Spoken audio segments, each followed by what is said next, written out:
question. Et je vous ai dit que le pasteur apporte une parole qui pourra certainement être comme un jus d'orange. Pasteur Roger. Et le pasteur a bien apporté une prédication qui peut être comme la pastèque. Alors certainement que ma part sera comme le quinquilibre. Comme toujours. Certainement. Je ne sais pas.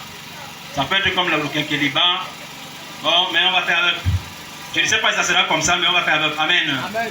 Donc s'il arrive que ça soit comme ça, avalez seulement pour guérir. S'il arrive que ça soit comme le Kasmanga, avalez seulement. Vous comprenez? Amen. Ça va vous aider. Bon, je voudrais qu'on lit le passage indiqué sur les billets d'invitation.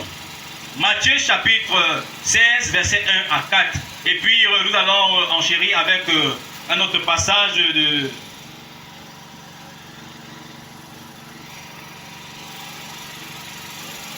Avec un autre passage de Luc chapitre 15, verset 11 à 32. Alors, je voudrais que le passage de Luc, un lecteur va nous lire cela. Et le passage aussi de Matthieu, un autre lecteur aussi va nous lire cela. Et avant de lire cela, nous allons nous lever pour prier tout d'abord.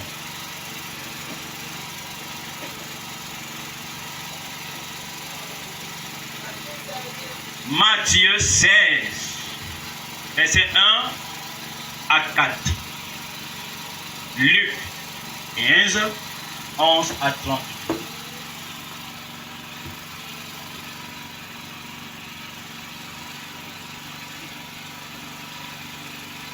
Lisez d'abord et puis on va prier après. On dit, le soir, vous dites, il fera beau car le ciel est rouge et le matin. Il y aura de l'orage aujourd'hui car le ciel est d'un rouge sombre. Vous savez discerner l'aspect du ciel et vous ne pouvez discerner les signes du temps. Une génération méchante et adultère demande un miracle. Il ne lui sera donné d'autre miracle que celui de Jonas. Puis il le quitta et s'en alla. Amen. Ok, nous faisons la lecture dans le livre de Luc 15 à partir du verset 11 à 32. Il est écrit à partir du verset 11. Il dit encore, un homme avait 2 fils. Le plus jeune dit à son père, mon père, donne-moi la part de bien qui doit me revenir. Et le père lui leur partagea son bien. Peu de jours après, le plus jeune fils, ayant tout ramassé, partit pour un pays éloigné, où il dissipa son bien en vivant dans la débauche. Lorsqu'il eut tout dépensé, une grande famine survint dans ce pays, et il commença à se trouver dans le besoin. Il alla se mettre au service des habitants du pays, qui l'envoya dans ses champs garder les pourceaux. Ils auraient bien voulu se rassasier des carouges que mangeaient les pourceaux, mais personne ne lui en donnait. Étant rentré en lui-même, il se dit, combien de mercenaires chez mon père ont du pain en abondance, et moi ici, je meurs de faim. Je me lèverai, j'irai vers mon père, et je lui dirai, mon père, j'ai péché contre le ciel et contre toi.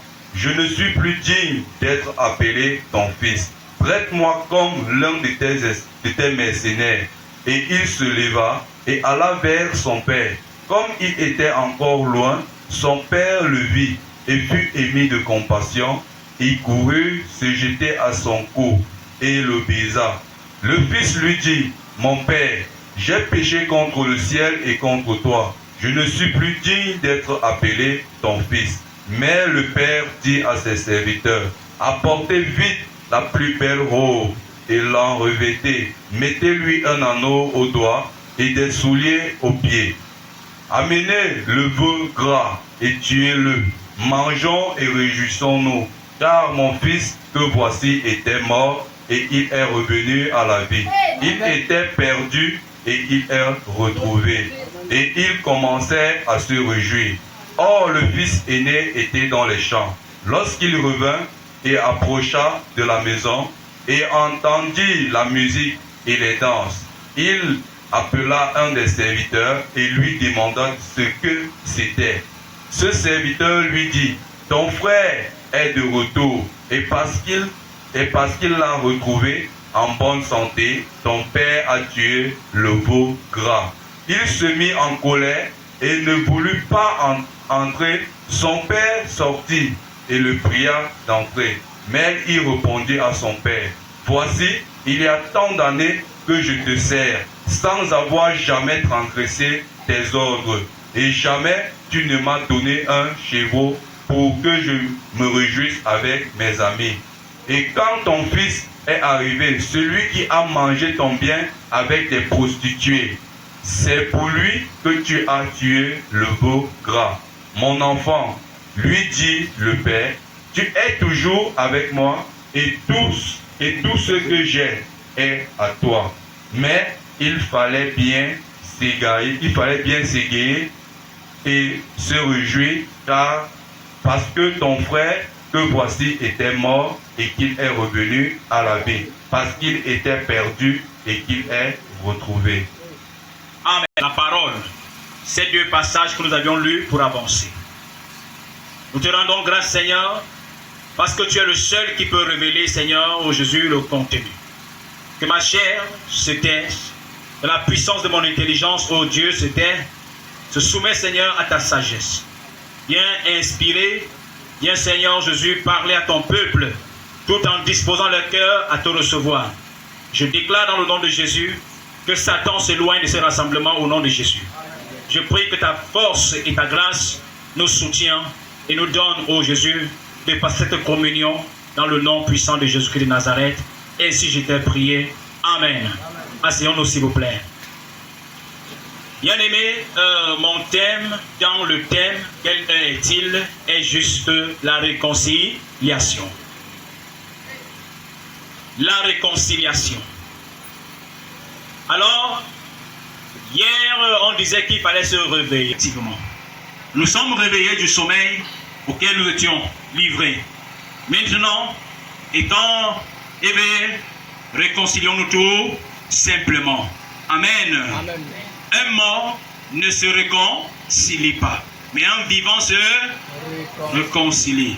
Si tu avais des problèmes avec un mort ou avec quelqu'un et qu'il est mort, le plus souvent quand son corps est sur la cour, il y a des gens qui viennent poser la main dessus et commencent à parler. Il commence à parler, à se repentir. La plupart des temps, c'est quand l'homme meurt qu'on cherche la réconciliation. Mais je vais dire, si on s'habitue à se réconcilier avec les cadavres, finalement, nous serions aussi des personnes hypocrites. Vous comprenez? Parce que le cadavre a les yeux fermés. Tu ne peux pas lui regarder dans les yeux et tu lui parles. Ce qui dérange l'homme, c'est qu'il n'est pas capable de regarder son prochain dans les yeux et lui parler. L'homme aime parler quand l'autre a le dos tourné. Et c'est pourquoi les gens sont tellement habitués à parler aux cadavres. Mais ils ne peuvent pas parler aux hommes vivants. Si on a un problème, au lieu de me le dire, au lieu de venir demander pardon quand je suis en vie, tu viens demander pardon quand je suis mort. À qui tu parles? À qui? Est-ce à moi ou à la mort que tu parles? Et comme les gens aiment bien le faire, je suis désolé, je suis désolé. Tu es désolé quoi? C'est quand il est vivant que tu dois lui dire je suis désolé. Est-ce qu'un cadavre peut pardonner? Un cadavre pardonne? Non. Un cadavre ne pardonne pas. Pourquoi il ne pardonne pas? Parce qu'il ne vit plus. Le cadavre n'a plus la vie en lui. C'est pourquoi, Église, je vous exhorte plutôt à demander pardon à quelqu'un quand il est vivant. Amen. Amen. Et si quelqu'un t'a offensé, parle-lui quand il est vivant. Et c'est pourquoi, dans ce temps de la réconciliation, nous allons commencer d'abord à parler du thème. Le grand thème. Quelle heure est-il? Voilà des pharisiens qui se présentent devant le Messie. Ils ont vu les yeux des aveugles s'ouvrir. Ils ont vu les paralytiques se lever. Ils ont vu des lépreux être purifiés. Ils ont vu la femme à la perte de sang être guérie. Ils ont vu plusieurs choses en fait. Ils ont entendu plusieurs autres choses qui en fait étaient suffisants pour eux de croire. Tout ce qu'ils avaient entendu et avaient vu était suffisant pour qu'ils croient. Mais vous savez quoi? Pour eux, ils ne croyaient pas. Ils doutaient. Ils doutaient de leur messager. Ils doutaient de la parole qui était prononcée pour eux. Et souvenez-vous, la parole que votre messager porte, c'est ça qui est la vie pour vous. Celui qui a connu la parole a connu la vérité. Et c'est la santé pour tout son corps. La parole est spirituelle. De même que vous aussi vous êtes spirituel. Amen. Le toi qui est devant moi n'est pas seulement la chair que je vois, mais c'est l'âme qui est en toi. Amen. Tu auras beau laver ton corps, il finit par mourir. Tu auras beau, tu vas tout faire, prendre des comprimés, être monsieur assistance respiratoire, tu finiras par mourir. La chair est limitée. La chair comment? Limitée. Mais votre âme, c'est ça le plus important. L'âme. Et maintenant, ces gens viennent demander un signe à Dieu. Quand Dieu les regarde, quand Jésus les regarde, Jésus constate que ces personnes ne croient pas. Ils n'acceptent rien de ce que Dieu dit. Donne-nous un signe. Nous croyons. Jésus dit, ce n'est que celui. Il ne vous sera fait, c'est ça? Aucun signe à part celui de Jonas. Ça veut dire, pour vous qui expressement refusez de voir le temps, refusez de voir les promesses accomplies, et vous n'aurez aucun autre signe qu'à part le signe du jugement.